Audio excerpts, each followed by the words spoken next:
Assalamualaikum warahmatullahi wabarakatuh.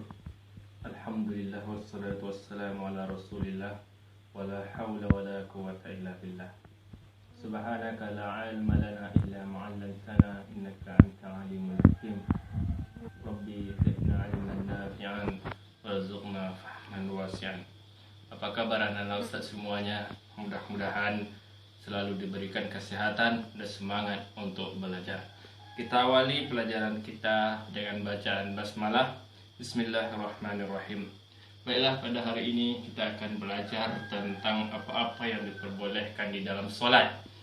Sini banyak sekali di dalam fikih sunnah ini yang berbicara tentang hal-hal yang dibolehkan di dalam sholat. Yang pertama apa? Yang pertama yaitu menangis, merintih ataupun menggigil dalam sholat itu diperbolehkan. Apakah itu karena takut kepada Allah Subhanahu wa Ta'ala atau selainnya diperbolehkan? Karena takut kepada Allah, misalnya ketika kita membaca ayat-ayat Allah di dalam sholat menangis, maka hal itu diperbolehkan dan tidak membatalkan sholat. Sebagaimana yang dilakukan Abu Bakar As-Siddiq radhiyallahu anhu dan para sahabat terdahulu, mereka ketika sholat mereka banyak menangis. Kenapa? Karena terbayang akan siksaan-siksaan di dalam ayat-ayat azab, mereka menangis. Itu yang pertama, anak-anak Ustaz semuanya. Jadi menangis dalam sholat diperbolehkan asalkan tidak mengacaukan bacaan sholatnya. Yang kedua, iltifat indal hajah, berpaling ketika adanya hajat. Ketika ada hajat maka berpaling ke kiri atau ke kanan selama tidak membalikkan badan. Ketika membalikkan badan maka ulama sepakat bahwa sholatnya batal. Tapi selama dia tidak membalikkan badan, maka dan itu adalah merupakan suatu hal yang harus dilakukan, maka itu adalah diperbolehkan selama tidak berbalik dengan badannya.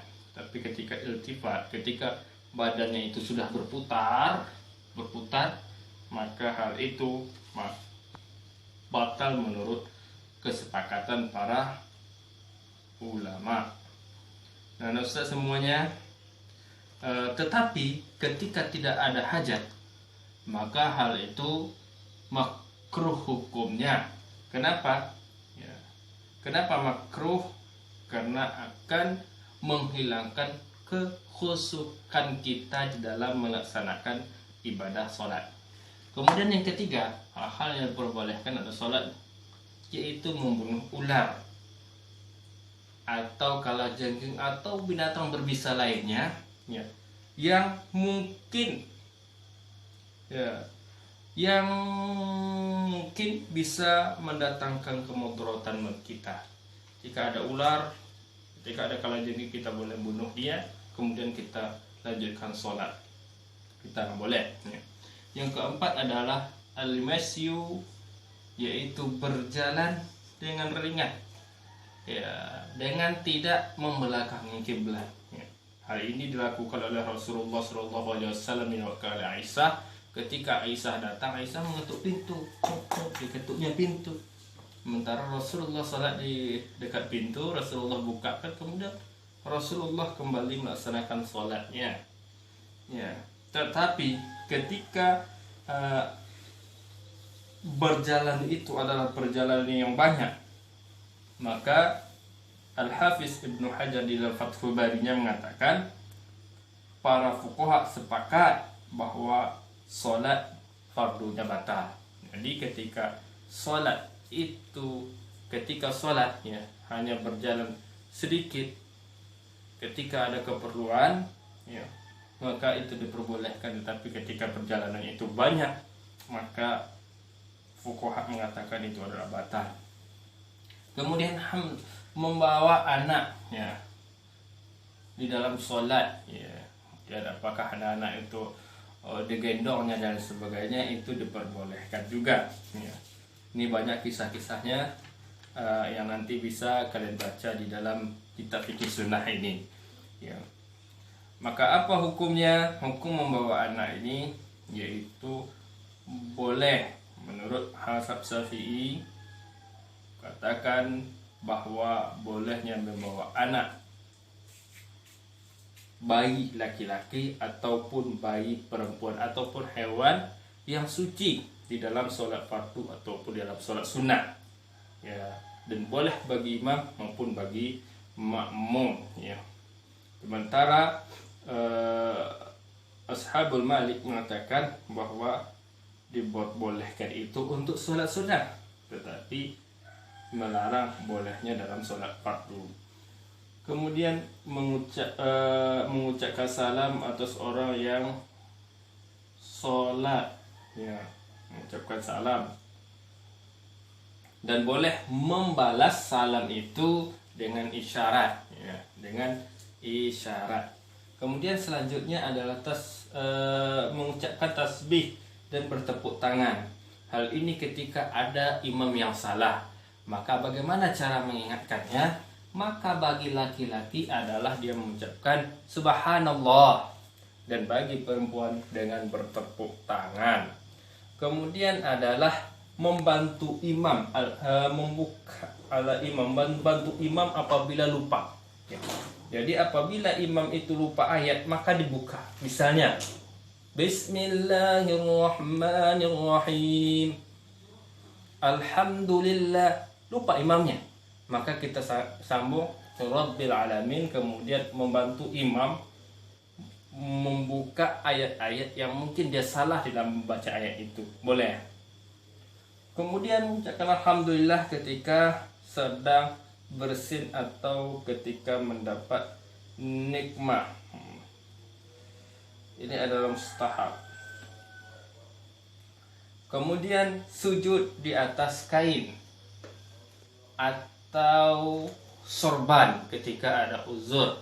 Jadi boleh ketika ada kain, ketika cuaca panas, ketika sangat dingin, kita bentangkan kain dan sorban kita untuk sujud. Bagaimana kita juga menggunakan sajadah untuk sujud pun boleh. Kemudian selanjutnya adalah membaca mushaf ketika sholat, ya. Ketika sholat membaca mushaf, ya. Boleh ketika sholat membaca mushaf, terutama ini adalah berkaitan dengan sholat sunnah. Jadi apa? Bahkan kata ulama di sini, yaitu Imam Nawawi mengatakan walaupun dibalik-balik lembaran kertas itu kadang-kala juga diperbolehkan.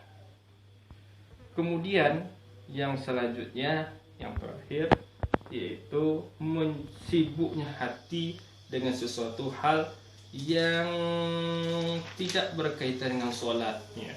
Itu tidak membatalkan sholat, boleh, tapi tidak membatalkan sholat. Kenapa? Karena boleh jadi itu adalah gangguan-gangguan dari syaitan, ya. Sampai ketika ada rasa mau buang air, ketika ada rasa sudah mau buang angin, tetapi tidak ada baunya atau tidak ada bunyinya, lantas kita pergi, tetapi harus pastikan dulu, ya. Karena hal itu tidak membatalkan sholat kita, hanya saja hal itu sedapat mungkin dihindari karena akan mengurangi kekhusyukan sholat kita, ya.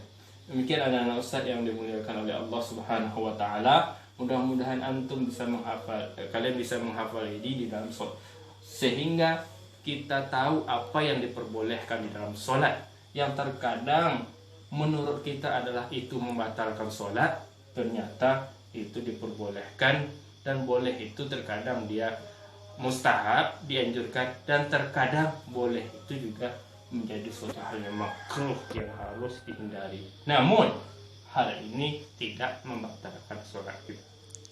Demikian anak Ustaz semuanya yang kita sampaikan. Kita tutup dengan doa kafaratul majlis. Subhanakallahumma wa bihamdika asyhadu an la ilaha illa anta astaghfiruka wa atubu ilaik. Assalamualaikum warahmatullahi wabarakatuh.